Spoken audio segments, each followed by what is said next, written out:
Oh, everyone's on. Right. Evening, everybody. Welcome to our Ailsa Bay Deconstruction with James. Hi, guys. Sorry, I'm just taking a little photo. This is awesome. I'm all about that social media life, apparently.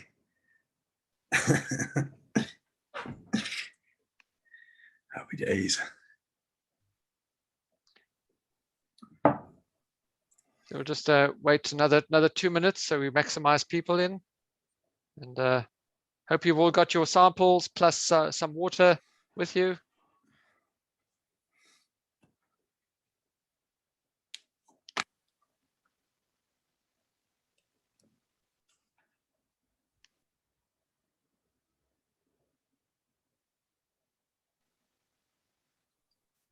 Just wait another couple of minutes and then we'll get going.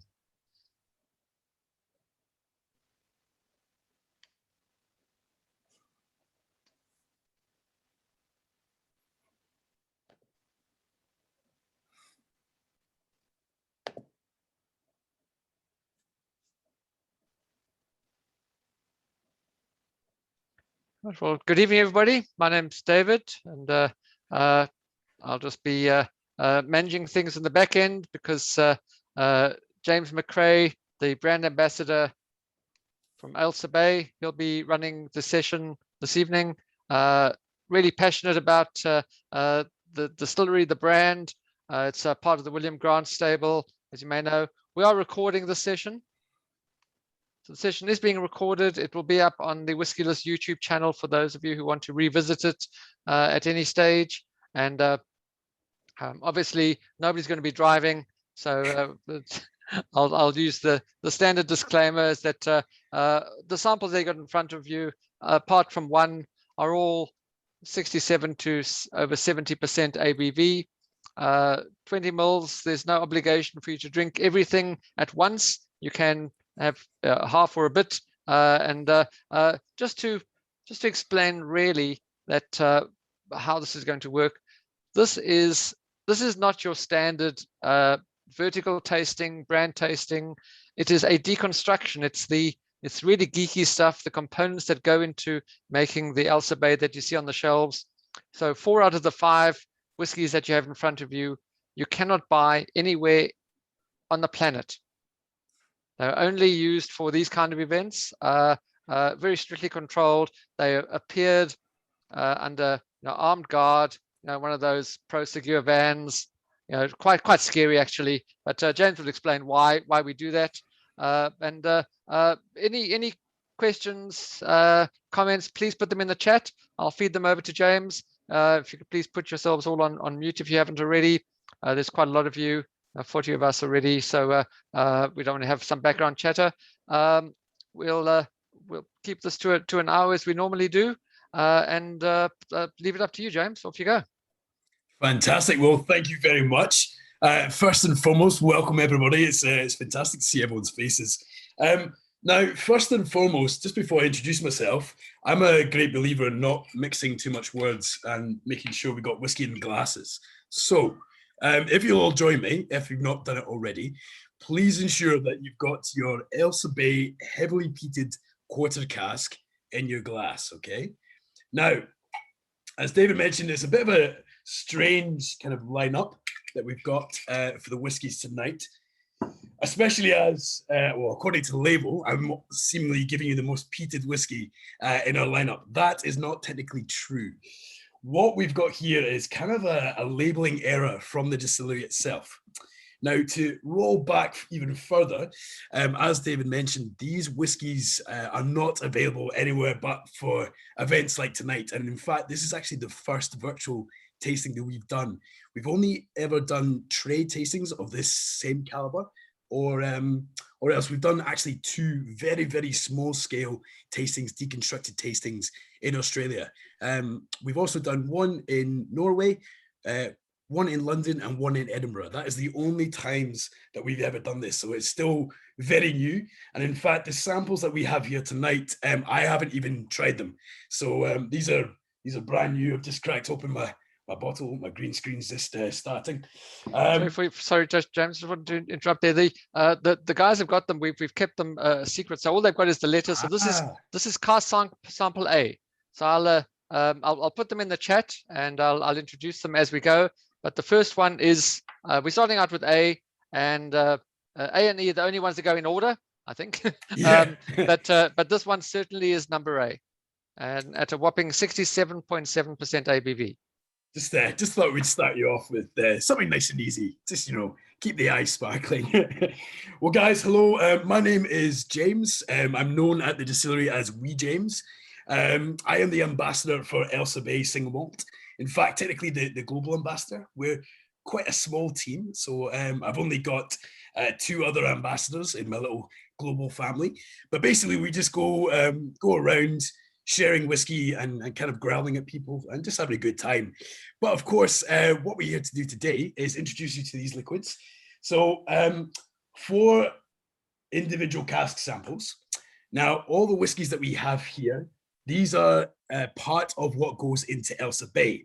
And in fact, they're aged separately. So each cask, as we come to each sample, each cask, as we describe them, it's only that style of oak that the liquid has been housed in. It gets a little bit complicated, but I'll try and make things as easy as possible when talking about the end liquid. But for now, with the first liquid, hopefully, like I say, you've got it all in your glasses. Oh yeah, it's smelling delicious. The reason I've started on this is what we call our quarter cask, but in fact, these are ex-Hudson Baby bourbon casks that we're using for maturing our spirit here. So this is Ailsa Bay single malt at 67.7%, as David mentioned. And with Ailsa Bay, we are by far probably one of the most untraditional single malt whiskey distilleries in Scotland. We are from a very traditional whiskey family. So we're from the Grant family. So if you know Glenfiddich, Balvenie, Kinnimbie, Monkey Shoulder, etc., same family. But as opposed to up in Speyside, where the majority of our other distilleries are, we're in fact all the way down in the Scottish lowlands. Now, first off, having something smoky and from the lowlands, it's not usually something that goes hand in hand. The reason we decided to do this is basically to try and challenge the norm of those geographical locations and what that's stipulated in terms of what people think it's stipulated for flavor tasting notes. There's no laws, at least by the SWA's standard, on saying, right, well, if you're in the lowlands, you've got to make a light floral non-peated single malt. Nothing like that at all.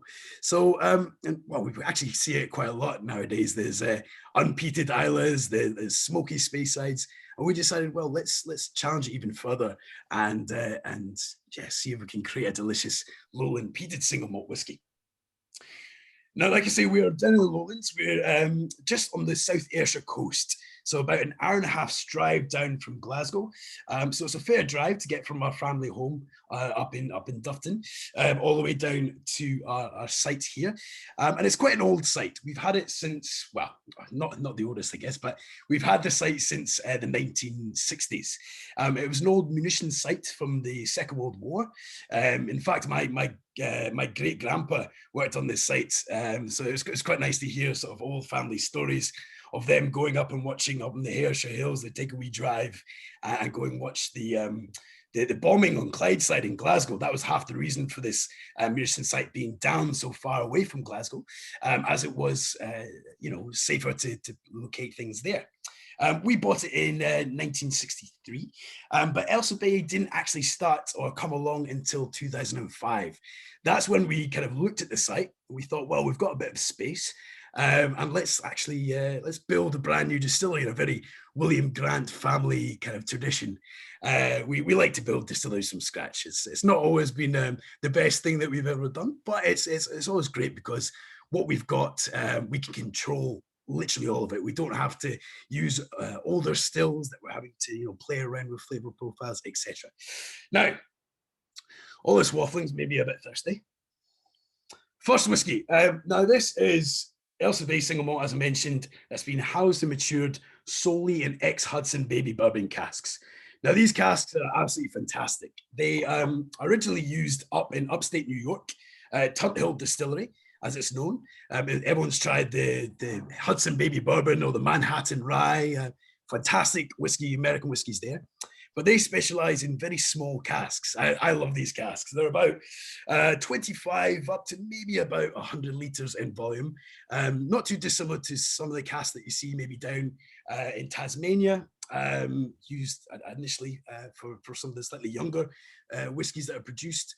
But yeah, basically they're about the size between a tabby cat and the size of a skateboard. I love standing next to them for the official photos because I'm quite a wee fella, so it's great for my ego. But of course, because they're so small, it ensures there's a lot of oak to spirit ratio. And as a result, a lot of flavor being housed and stored within this spirit here. Now, as the age statement of this specific whiskey we've got here, I don't actually know. I've only been given as much information as I've got on the label, pretty much the same information that you've got with you yourselves. Now, so Simon reckons maple glazed barbecue. Yes, absolutely. Jumps out. Absolutely. The reason I decided to start with this is it's probably one of the sweetest that we have in the 4 deconstructed cask samples. And this is exactly the same way that Brian Kingsman, who is a malt master, he is my boss, or one of my bosses rather. Let's get a wee photo of Brian. Gonna have to duck and weave. Now, many of you will probably know Brian from Glenfiddich campaigns, etc.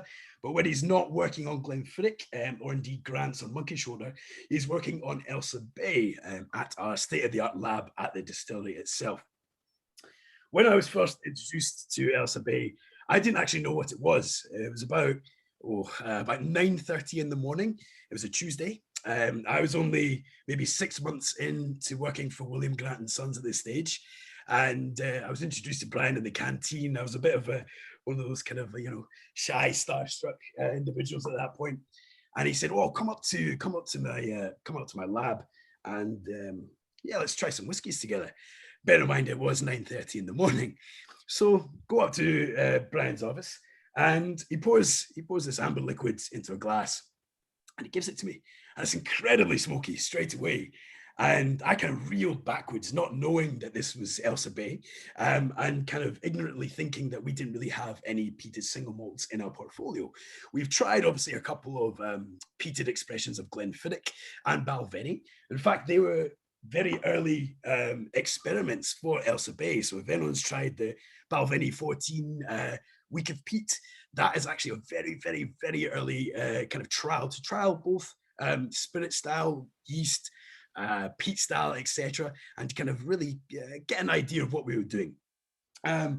So yeah, and he gives me this. I kind of reel backwards, and he was like, "Oh, what do you think?" Me sputtering away, and what do you say? It was sensational whiskey, but it was a wee bit early in the morning at that stage.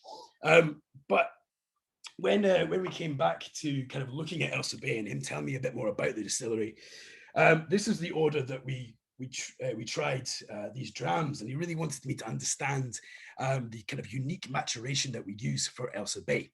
Now, we use, as you can probably guess, 4 different types of American white oak cask. So like I say, this is the first. So every single little drop of Ailsa Bay, in terms of the standard bottling, the 1.2, etc., anyone who's lucky enough to try the 1.1, that has always been housed for the first 6 to 9 months in these ex-Hudson baby bourbon casks.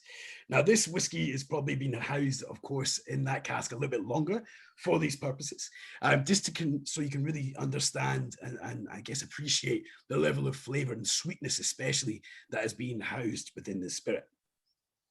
So, not too shabby for a wee 67.7. Now, 2005 is, of course, when we built the distillery. It took us a wee while, but in 2007, this appears. So we started distilling in September, the 24th of September specifically, and that was a great day for us. And yeah, we started off, in fact, just with 8 stills.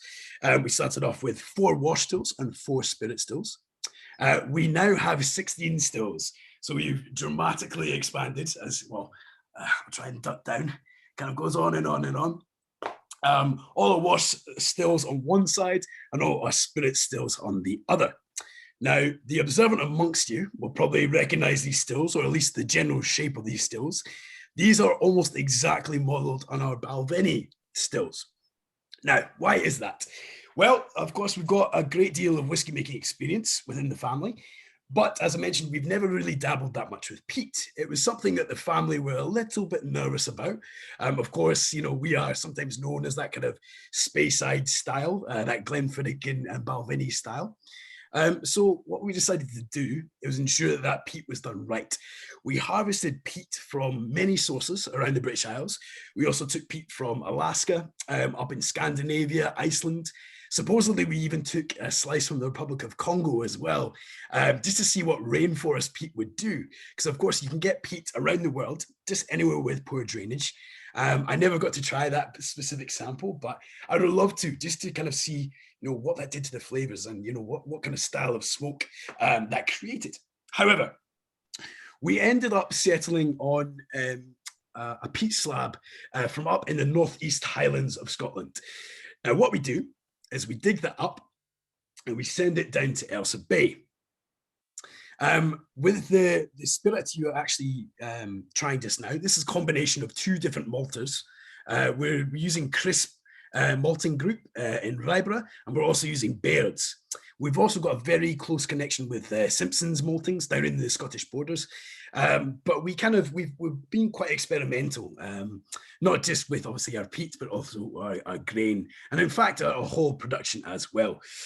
Like I say, we're not the most traditional of distilleries, so we almost started basically with our still house, expanded to a laboratory, but every single part of the distillery can be controlled at a touch of a button. The operatives don't particularly trust the state-of-the-art computer systems that we have. They kind of prefer the old-fashioned way. But however, it ensures that we can literally stop, start, analyze, reanalyze anywhere, at any point throughout an entire production process. This gives us a lot of control, a lot more control than, say, Glenfiddich or Balvenie or even Kinnive has. Basically, if something goes wrong or, indeed, if we wanted to slightly alter the flavor profile, we can do so at a touch of a button. A great kind of aid is technology, and we decided, well, let's not shirk away from that. Let's embrace that technology and kind of really get to know it. And it was really to ensure that Brian had as much room to play as possible. Now, the actual distillery, we can produce upwards of 8 different styles of single malt spirit. We decided to kind of base our approach or our production approach a wee bit on some of our Japanese cousins, especially distilleries such as Yoichi, where they can produce multiple different styles of spirit. And I'll come on to that and what that kind of really means for Ailsa Bay a wee bit later. But dram number 2, how was the first dram? Do I get a thumbs up? Yeah? Tasty? Good. Lots of thumbs. The next one is number D for Delta. Right. So now, second spirit that we've got here, we're using that same Northeast Highland peat source, same spirit, same Ailsa Bay spirit, but it's been housed and matured solely in virgin oak. Virgin oak from specifically Missouri, I've been told. American white oak. Now, this is at a whopping 70.5% ABV. Now, we've been playing around with the filling strength of our casks for quite some time. We've been doing a lot of kind of data and research alongside the World Whisky Convention, and been submitting various different results. I'm trying to think, there's quite a few Australian distilleries that are also inputting data to this research program, Starwood being one of them, and kind of looking at how we approach spirit in terms of how that ratio and relationship between the spirit and the oak form within the cask. Do we see better results for particular distilleries? We've always tended to go on for this 63.5 or 64.5, just because it was kind of traditional. And kind of with our ethos, we thought, well, let's also keep experimenting, keep trialing different ideas, both production-wise and, of course, filling strengths. So a wee bit more potent than the last one. Oh. It's delicious on its own. It's just fantastic. It's the first sip I've taken of it, and it's just got that battery mouthfeel to it.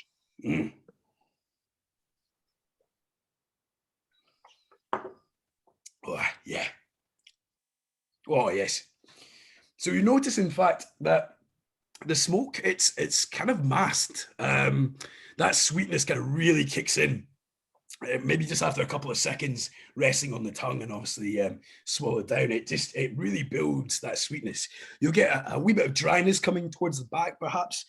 But that smokiness, you almost totally just get it on the nose. You don't get too much actually on the palate itself. Now, this was critical for us. We wanted to make sure there was a nice kind of seesaw balance between our peat smoke and, of course, our sweetness. Ailsa Bay, or at least this current release, the 1.2 sweet smoke, that is the only tasting note that we've given the sweet smoke, just literally in the title. We wanted to, I guess, let everyone else do the rest of the hard work for us, but we knew that everyone's palate was going to be different.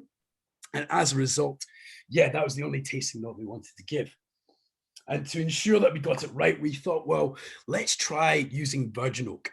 Now, virgin oak can be quite a tricky one to use, especially with, sometimes quite long periods of maturation in Scotland. We don't have the robust climate that Australia does. And therefore, just putting something in a cask for, a couple of weeks, sometimes even, it doesn't always give us the same results. Sometimes we have to wait a little bit longer, unfortunately. But virgin oak, one of the best analogies I can give is, if you can ever imagine, using casks, it's almost like making a cup of tea. Obviously, the more times you use that tea bag, the weaker the flavor is going to be, as well as the color. But of course, you might still get to that same point the longer you leave it in your brew. Virgin oak is, it's almost like, I guess, gathering a handful of fresh tea leaves and scattering in the brew.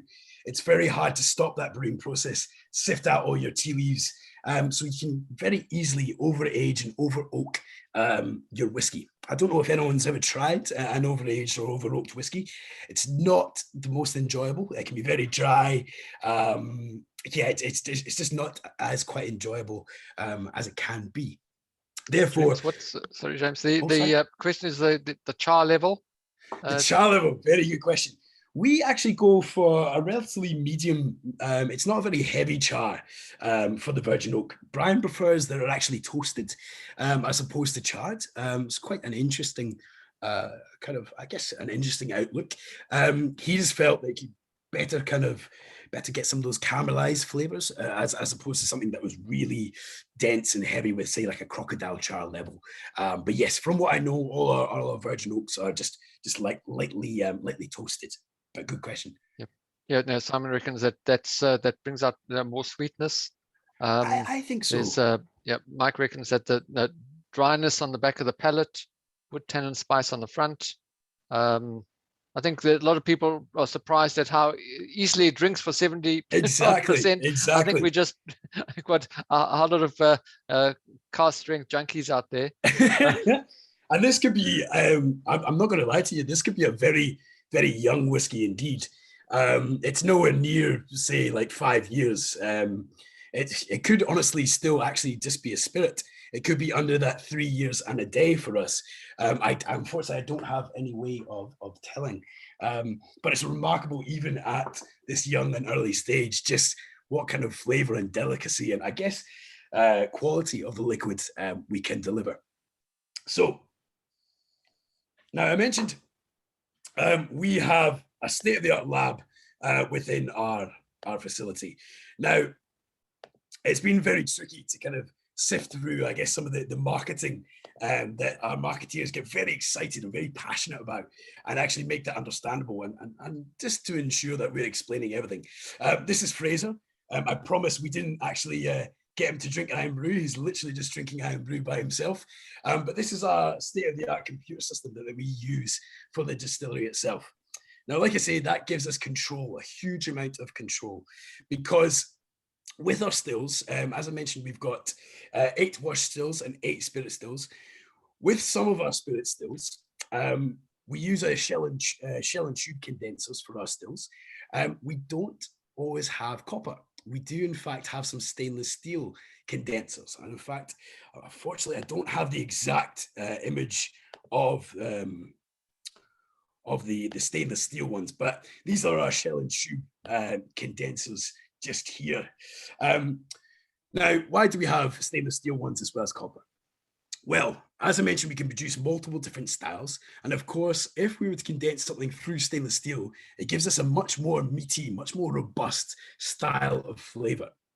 Now, with the Ailsa Bay 1.2 sweet smoke, we're using both spirit condensed in copper as well as spirit condensed in stainless steel, ensuring that there's this nice hybrid between kind of slightly, I guess, slightly richer, maltier styles that produce a wee bit more flavor, I guess like fruity esters, and this kind of big, meaty, heavy style. And as we move on to especially our third and fourth samples, you really start to see this slightly more meatiness. I really get it as a kind of almost like smoky bacon intensity. You're almost burning the bacon, if that makes sense.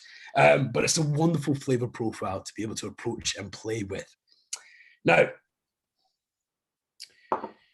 with Ailsa Bay and these samples, we're looking at again not just two different styles of condensed spirit, but also different levels of peat and peated parts per million, or ppm, the phenol parts per million, peated parts per million, whichever you like to use best. With Ailsa Bay, we can actually produce a light peated, a medium peated, and a heavy peated. We specifically are looking to use the medium and heavy peat intensities.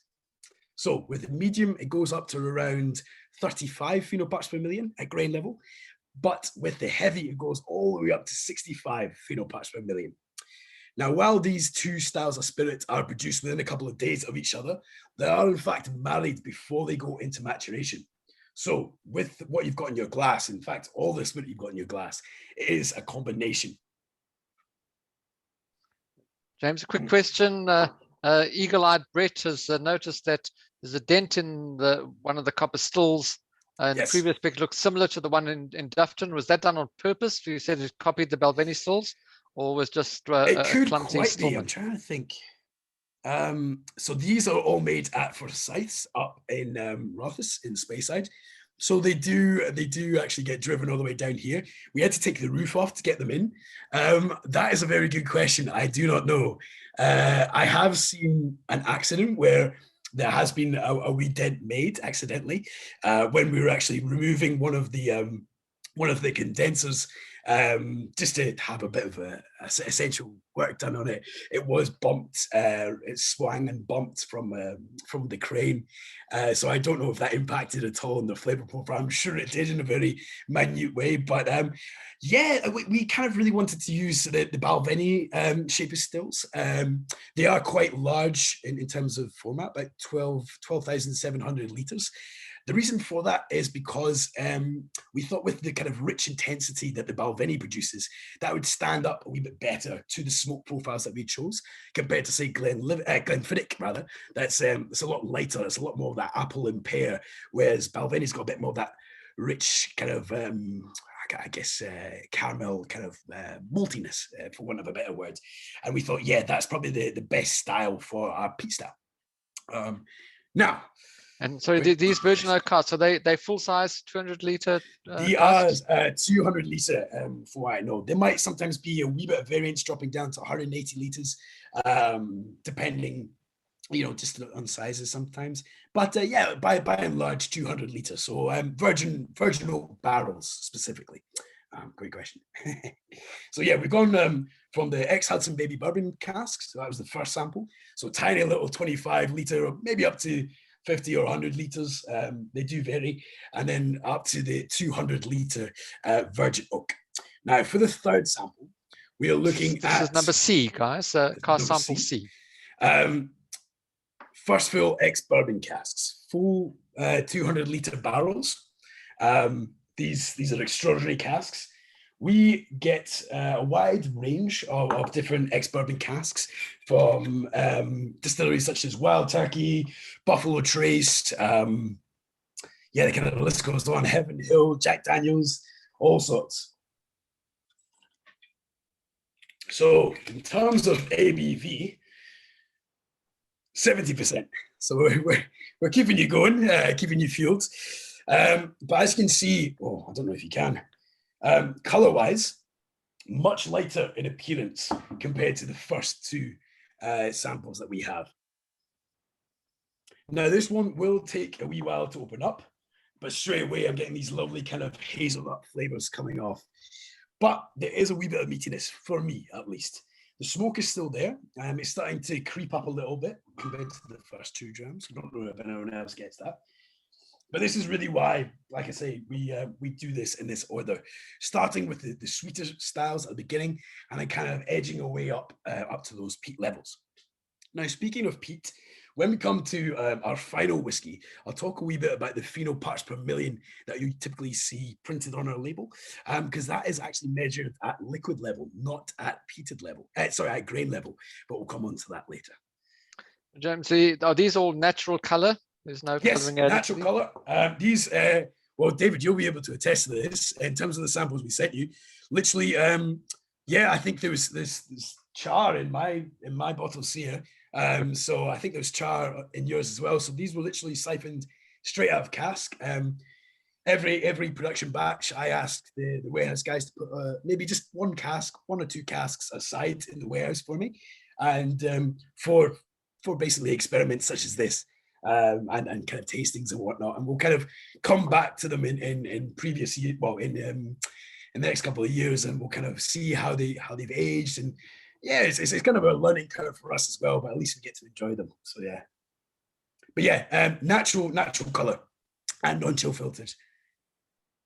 Mike reckons a little acetone on the first approach, but it drops away. Anybody else getting that?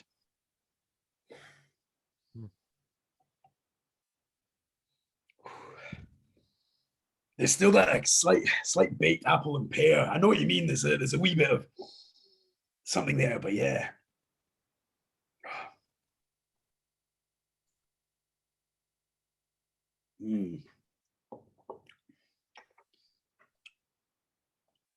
Now, there's a wee bit of sweetness, but this is where you're really starting to see the actual liquid itself shine.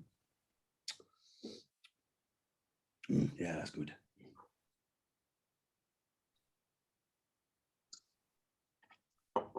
Oh, yeah.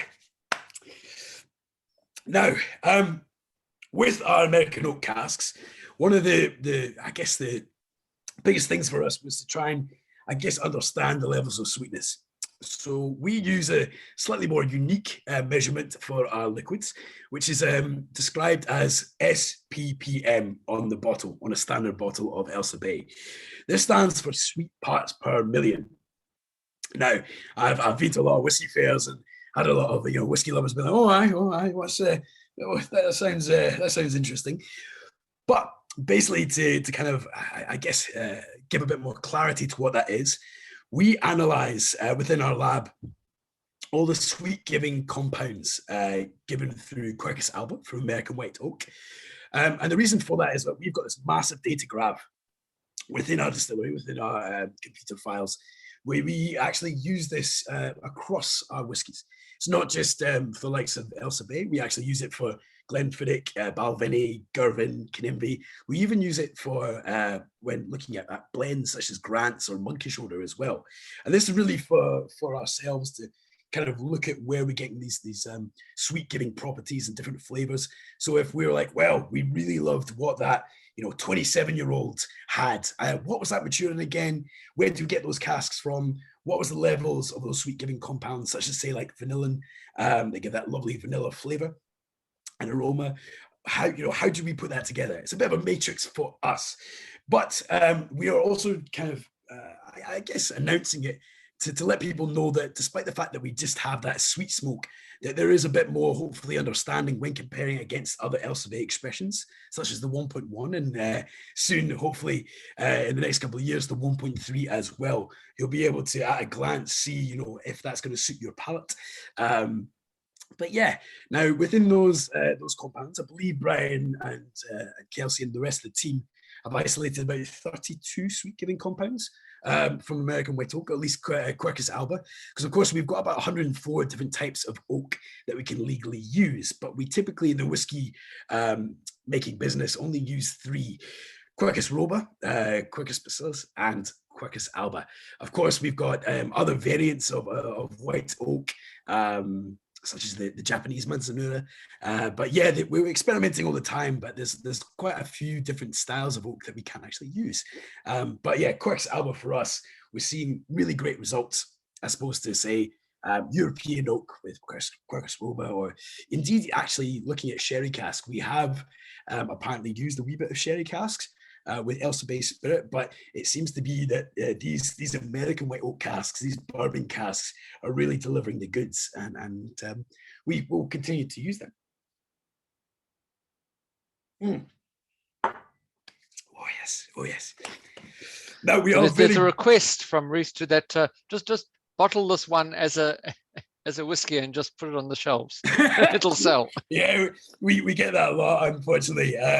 I've had to stop giving out my address just in case, people come round and try and take my whiskey from me. Yeah, it's a real shame, because I'd love to be able to make the call, but we are family owned. It is a family led, I guess, agreement and kind of choice on what gets bottled. The 1.3, David, we were having a wee chit chat. I was very fortunate just before COVID kicked in. I was able to trial some 1.3 potential expressions. But yeah, it's all up to the family, and of course Brian as well. He's got a lot of input, a lot of trust from the family in terms of his nose and his judgment as to what gets bottled and what does not. And of course, what will be interesting is the samples that we are enjoying today. They back in Scotland will now be completely different because they will still be maturing in those casks. So what we've got just now is literally it. We're never going to be able to get the exact same whiskey again, or unless there's another sample bottle that emerges somehow somewhere. But yeah, it's great to be able to do so and enjoy them. That's a snapshot, and an interesting question that a couple of people have thought about is this SPPM terminology, and yes. Do you think that will flow to any of your the others in the range, the Balvenis, Glenfiddichs, etc.? It's a good question. Because quite a lot of them are very traditional whiskies. I doubt it. Interesting though. I know this is being recorded, which is a bit tricky. I do know that you didn't hear it from me. I do know that, say, Highland Park potentially might be. They came to us and they might be using it with some of their American oak casks that are sherry seasoned. They were very interested in kind of looking at that ratio and seeing where it led for their whiskies. So they might, like I say, I don't know if they're actually using it, but they definitely they had a number of meetings with Brian. Unfortunately, it's not patent approved yet. We apparently have been told we need to have at least 3 distilleries, not just like 3 separate whiskey companies using it before the patent is approved and kind of ticked off by Brian Kingsman. This is him. He works for the Grant family. This was his, I guess, invention really for flavor analysis. But yeah, who knows? We'll wait and see. There's so many leaps and bounds happening every year within the whiskey communities. So who knows? Who knows? Oh, how's everyone doing on that third sample? Good. Should have warmed up a little bit by now. Yeah. It keeps the eyes sparkling, as my mother would say. Right. I think it's time to move on to the 4th sample, which in this case will be a refill cask being used. Okay. Oh, yeah.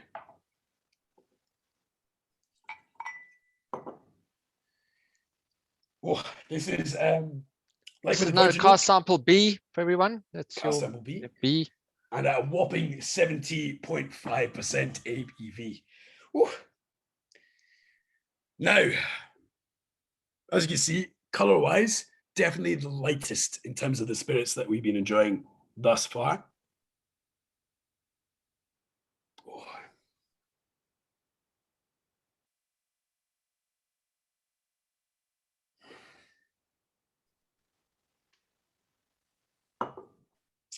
Oh, lovely, lovely.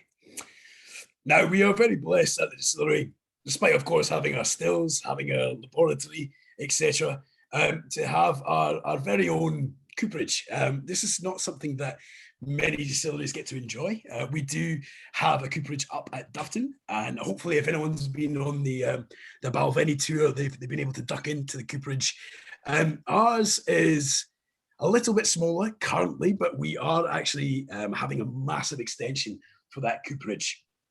Yeah, it's a great asset to be able to have. Now, the majority of the time, the coopers, they're advising on cask, but they're also carrying out essential maintenance for the cask that we receive.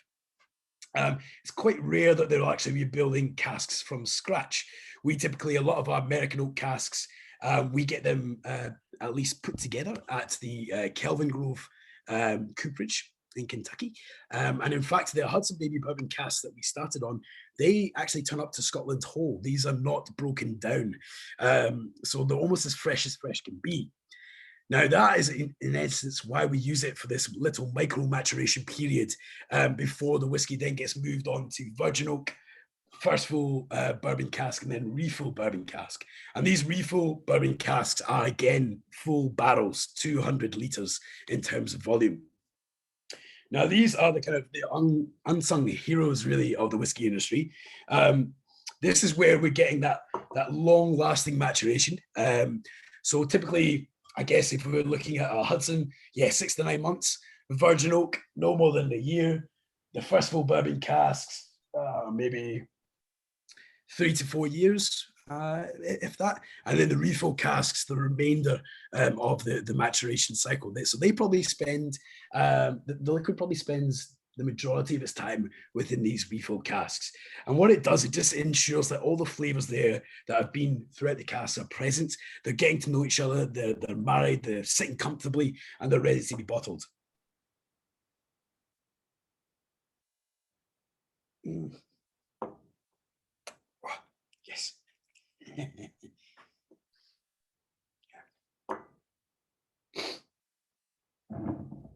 Now, these... Oh, sorry, David. Yeah, just comments coming through that all of them are pretty drinkable at those high ABVs. I was initially thinking that guys will be putting water in and defeat the whole purpose of the whole deconstruction thing. But it's interesting that they are fairly approachable. That's a massive compliment. Thank you very much. These are just really a snapshot, and in fact, when we come on to the Ailsa Bay 1.2, again, it's a snapshot of what we're doing. So hopefully, in terms of that smoothness, for want of a better word, it's great to be able to say, well, look, that was our whiskey at this age. Obviously, they've still been maturing in their warehouses. So when we get onto later and obviously older stock being released, it's going to be great to kind of see that reaction. But it's always quite a scary time for new distilleries. When we obviously usher out a liquid, like our first release was only about a 6.5-year-old whiskey. We called it a non-age statement purely just because we had these 4 different casks in use, and the SWA wanted literally documentation records for every single cask, almost monitoring it literally every single day, and unfortunately at that point it wasn't that feasible. So it was a non-age statement, and like the marketing side of the business didn't really want those ages being put out into the ether and people understanding how old the whiskey was. But I think it's important. I'm not an ageist. I don't think necessarily the older the whiskey is, the better. I think, well, some of the most sensational whiskey, or at least in my top 5, one of those in my top 5 was a 2.5-year-old whiskey. And yeah, it's still to this day one of my favorite whiskeys. So age is a tricky beast. I think if you look after your spirit, if you look after the maturation, and everything all the way down to the grain, it'll look after you. And yeah. James, just some clarification. Yes. Is the whiskey matured in each of these casks separately and then then blended later on, or is it a sequential process where it's literally poured from one to the other? Sequential. The warehouse guys hate us. We're not the most popular. Yes. So usually what will happen is we'll have, at least for the first sample that we tried, the Hudson Baby Bourbon Cask, we'll test that every 3 to 4 weeks and see how that cask is kind of all of those flavors are imbuing itself into the spirit. And we'll do that all the way up until it gets moved on to the second cask. With the virgin oak, slightly less frequent. And then, with the bourbon and refill, we'll get samples maybe every 4 to 6 months, see how that cask is doing. And then, the refill is kind of the last stage before it gets shipped off to the bottling hall and we bottle it. Of course, we do bring it down to 48.9% ABV, but again, it's still non-chill filters and is natural color. So we're literally just bringing it down with deionized water, and that's it. And then put it into bottle, and out in the world it goes. We're quite lucky. We're still only in quite a limited number of markets. We're in the UK, we're in Sweden and Finland. We're in France, and I just did the digital launch in the Czech Republic in Prague, which was lovely because everyone was dressed up, and I was just sitting here in my apartment, being like, "Hello," and it was a great thing to be able to do. But because obviously we're not in certain markets, we don't necessarily always have to bow down to doing certain things. You might have one bottle that's slightly different color to another depending on the batch of the 1.2. We've done 1 or 2 batches now, and of course in certain markets such as potentially the States, they're not very keen on that at all. So hey ho, we like it. It's I think it adds character. It's more interesting that way. But some whiskey lovers and guests do not. But hey ho. So who's the architect of this process? Was it Brian himself? It was, yes. Brian, along with obviously our coopers. I think we've got 14 coopers at Govan, and the experience, the age experience is well over something like 200 years or something combined. It's ridiculous. We kind of looked at various different bourbon casks, what we had, what we can get a hold of, and started experimenting. So with the 1.1, that unfortunately I don't think not many bottles made it over to Australia. 1 or 2, but not very many. It was a lot more of the Hudson Baby Bourbon Cask and the refill bourbon cask. We didn't actually use that much of the virgin oak and the bourbon cask. So as a result, the sweet parts per million, scoring was a lot lower. But of course, now we've got like the virgin oak and the first world bourbon cask into the mix. There is a lot more going on, and I think it does add to it. I guess we'll come on to the last sample. If it is about that time, yeah, we could. Yep, about that. Yeah. And so the sequence that we've been tasting, that is the sequence that it matures in. Precisely. Yep. Precisely. So we basically we've recreated the maturation process in 45 minutes in our mouths. Yeah, exactly. And that's sometimes like right at the beginning, people are like, oh, why are we starting with this? And this is why, basically. This is why. So yeah, start off with that micro-maturation within the Hudson Baby Bourbon, and then on and on and on and on. So of course we come to the 1.2 sweet smoke. Now we decided, obviously, we'll kind of ease you in with a 48.9% just to round things off. Your palates have probably been under quite a battering throughout our tasting. But remarkably, this is what we obviously have to try. We try at natural strength within the warehouse. But interestingly, Brian and David Stewart for the Balvenie, and Kelsey McKetley, who will go on to become the Balvenie malt master when David retires. I was amazed to find that they actually water it down, sometimes to under 20% in terms of with water. There's massive splashes of water as well. You got a tiny little dram, and I don't know, 300-400 mils of water. Now, the reason for this is just to really eke out the flavor profiles with the whiskey. But like I say, I was horrified the first time I saw it. Not horrified in a negative sense, like, oh, you should never add water to a whiskey, but just in the copious amounts that they did it. It was amazing. It was more like a whiskey soda than anything else. But this is where it really tests their nose to ensure that the flavor profiles are universal and basically hitting the best spot. So, right, the 1.2 sweet smoke. So the just while you're pouring that, James, there's no age statement, but is there an age range that you can reveal that it hits its sweet spot? Yes, so this is just around the 9-year-old mark with this whiskey. Obviously, it was a couple of years after we bottled and released the first release, which is about 6.5. We did that in 2016. So I joined the Grant family in 2015. Yep. So in 2016, we launched Ailsa Bay 1.1, the first release. And then, of course, it was only in the end of 2018, early 2019, that we launched the 1.2 sweet smoke. So as a result, slightly older stock that we've got playing here. And again, it's really a snapshot in time to kind of seeing and diving into seeing what the distillery is producing. But yeah, of course, the bottle design, very, very different. And as I mentioned right at the beginning, we are, like I say, probably the least traditional single malt from the Grant family, if not in all of Scotland. We're definitely the most, I guess, advanced technologically speaking. But yeah, we decided, well, loads of people at the time were kind of saying, well, let's put it in something a bit more traditional looking. The site itself's got a bit of history, and we just felt that was wrong. Like I say, we only built the distillery in 2005. So as a result, we decided, there's something a bit more modern. We also wanted to ensure that you could see the true color of the liquid through the bottle. We weren't hiding behind colored glass. We're not, obviously using coloration or anything like that. And of course, it is non-chill filtered. We just wanted to be as honest as possible. And I think that's the big thing for us. We've obviously released a lot of, marketing kind of, I guess, stories.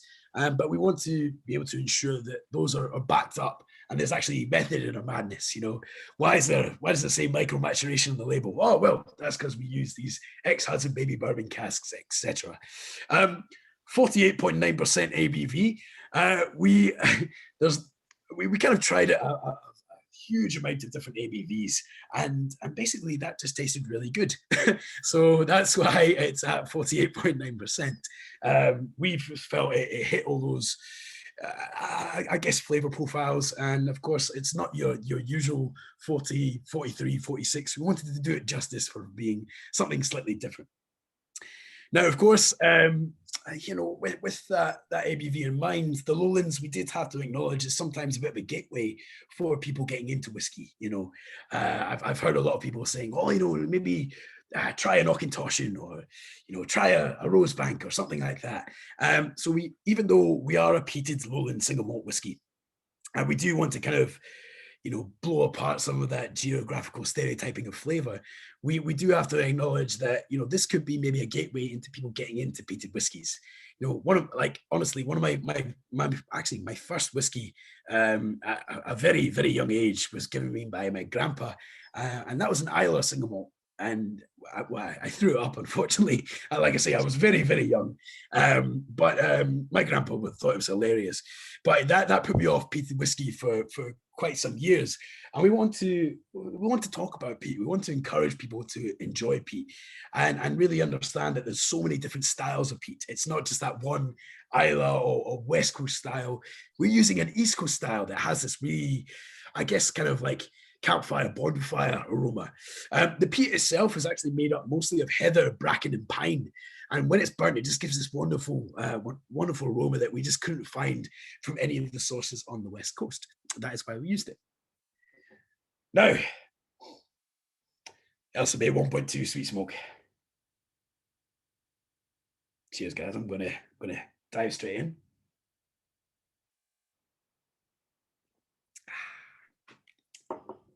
Yes. So some comments that obviously people are saying that they're really enjoying it, and Reese reckons he has used Ailsa Bay as an introduction to peat. Um, Brendan reckons that when he poured it, it foamed a bit longer in the glass. Interesting. It could be the ionized water that was used to take it down to that bottling strength. But yeah, interesting observation. I'm not too sure. I have 0 bubbles in my whiskey. I don't know if that's a good or a bad thing. Oh. I think while people are busy enjoying that, and I think let's get back to Ollie from the Whisky List to announce the competition winner. Thanks, David. And James, thanks for an amazing presentation. There's so much to unpack in that whiskey. The fact that the effort goes into sequential, like, it explains why it takes so long between releases now. But yeah, everyone's, I think, excited. So for those who don't know, we ran a giveaway in partnership with Ailsa Bay to win a bottle, but also a jacket, a branded jacket that James himself, even who works at the distillery, has never received. So the winner tonight will get something very unique from the team at William Grant. So thank you to them for helping us put together this deconstruction tasting. Hopefully everyone's enjoyed and learned something tonight. The good news is everyone who bought a tasting kit automatically got 500 entries into the competition, whether or not you entered or not. So everyone else who was kind of entering through Facebook, Instagram, got 1 or 2 entries. So it puts you in a really good stead to win tonight. So I've just run the comp wheel, and drum roll, little quick drum roll. Tom Yeager, congratulations, mate. Yes, I can see you there. So yeah, we'll hit you up by email to get your details, your sizing of your jacket and stuff. But congratulations, and yeah, thanks for yourself and everyone else joining the tasting time. From myself, I forgot my kit. I left it in the warehouse. I made sure everyone else got their kits, and then I need to go tomorrow and go through all these whiskeys. So but yeah, I'm glad to see everyone's enjoyed themselves tonight. Thank you. Guys, if you jump on questions, where can you get it? If you go to thewhiskylist.com.au, where obviously you've got that bookmarked on your computers, phones, and every other device, you will see it listed on the Whisky List, available, as Ollie said before, most of the chains and some independents as well. But just have a look at the Whisky List to get the best price.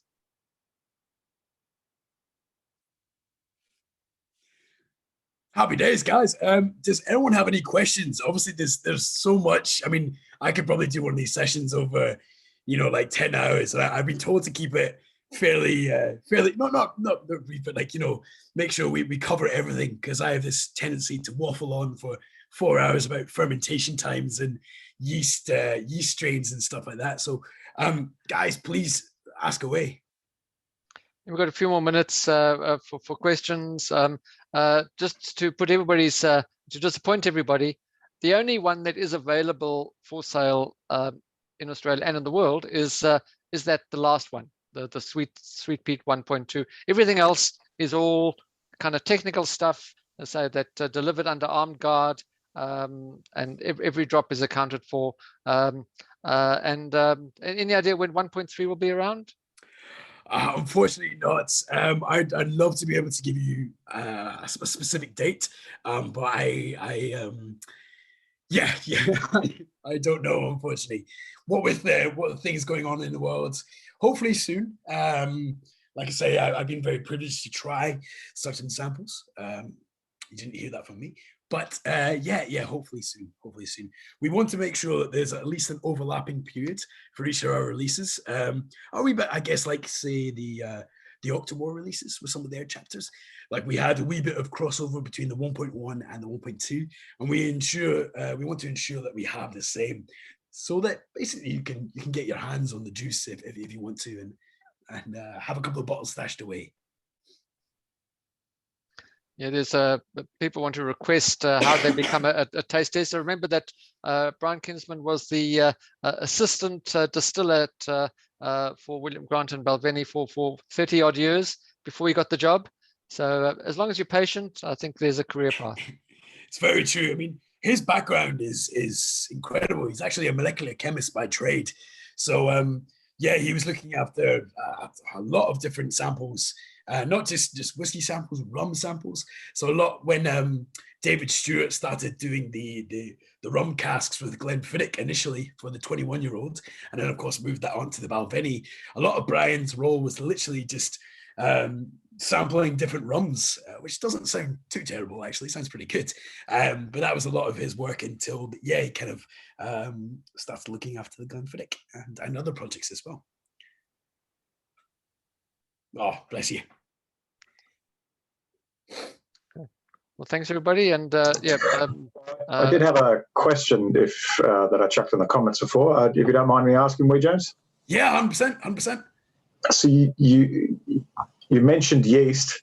Yes. Really curious. Absolutely. What strain of yeast are you guys using? We're using Lallemain. Barley-wise, we are still on Concerto. Like I say, we are experimenting with Crisp Malting Group, Baird's up in Arbroath, and of course Simpson's down in the Scottish borders.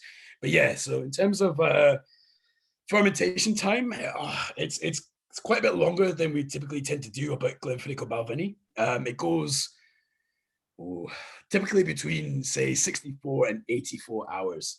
So it's quite a long fermentation period compared to some of our other distilleries, at least. And what are you using for your fermentation vats? So we have 24. They are stainless steel, massive big washbacks. Washbacks. The reason for that is we did a little trial just to see. We asked a couple of friendly neighbor distilleries if they had any samples that they could give us from wash that was fermenting away in stainless steel washbacks and wooden washbacks, and we couldn't, or at least within the lab, find a massive difference to kind of justify it. I'd love to be able to say that yes, we do have Oregon pine or washbacks, but at the same time, it probably wouldn't suit the distillery. It's not something that we've always traditionally had. We are a modern distillery, so we thought, well, let's see what flavor we can create with our fermentation times, as opposed to relying on maybe a wee bit of influence from wood, and then go on and go forth to distill away and see, let's see what the flavors are produced. Just ran a quick poll. The favorite tonight was Sample D, the New Oak. Fantastic. But the first one as well, Sample A, 9 votes to 10. We've got some sweet tooths in there. No, it's great to be able to try it. The Ailsa Bay was very good too, though. It was very, very good. Yeah, we loved it. Brilliant. No, thank you, guys. I mean, it means so much to me. Obviously, we are still quite a young whiskey family. I've looked after the brand for 6.5 years now. It's been my baby, so it's great to be able to share drams with you guys and stuff that's never going to be released, which sometimes is sad, but at least we get to enjoy it together. And thank you from the bottom of my heart for kind of drinking them with me, basically. Well, thanks very much, James. It's been fantastic, and another first for the Whiskey List in terms of this kind of tasting.